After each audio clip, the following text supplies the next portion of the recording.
మధుమేహ వ్యాధికి వచ్చేసరికి ఈ బాదము మంచిది లేదా కాజు కొన్ని ఒక గుప్పెడు తీసుకుంటే మంచిది అని చెప్పేసి ఆ స్టడీస్లో కూడా నిరూపించబడ్డాయి.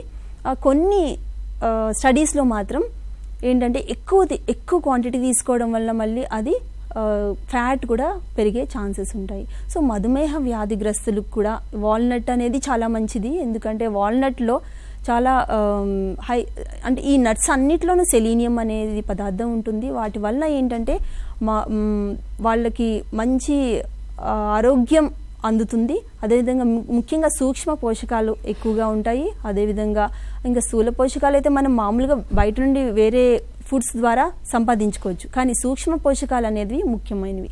సో సోడియం, పొటాషియం అని, మెగ్నీషియం, ఇవన్నీ మధుమేహ వ్యాధిగ్రస్తులకి ఏంటంటే ఒక్కొక్కటి కొంచెంగా వాళ్ళకి డిటీరియేట్ అవుతూ ఉంటుంది. హెల్త్ అనారోగ్యం సమస్యలు వస్తూ ఉంటాయి. ఇన్ కేస్ వాళ్ళు కనుక షుగర్ని మెయింటైన్ చేయకపోతే లేదా గ్లూకోజ్ లెవెల్స్ని వాళ్ళు సరిగా మెయింటైన్ చేయకపోతే, అప్పుడు ఏంటంటే ఇవి తీసుకోవడం వల్ల మనం గ్లూకోజ్ లెవెల్స్ని అరికట్టచ్చు, అంటే తగ్గించవచ్చు. ఇప్పుడు మీరు నట్స్ తీసుకొని రైస్ క్వాంటిటీ అనేది తగ్గుతుంది ఆటోమేటిక్గా. సో నట్స్ క్వాంటిటీ కొంచెం పెంచినప్పుడు ఏమవుతుందంటే అక్కడ షుగర్ లెవెల్స్ లేదా గ్లూకోజ్ లెవెల్స్ రక్తంలో తగ్గుతాయి అన్నమాట.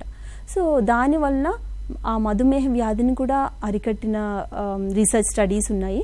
సో ఇవన్నీ అంటే జస్ట్ నార్మల్గా పేపర్లో పబ్లిషింగ్ కోసం అనే కాకుండా అందులో వాళ్ళు నిజంగా చెక్ చేసినప్పుడు ఒక 10 to 18 years కూడా చెక్ చేశారు.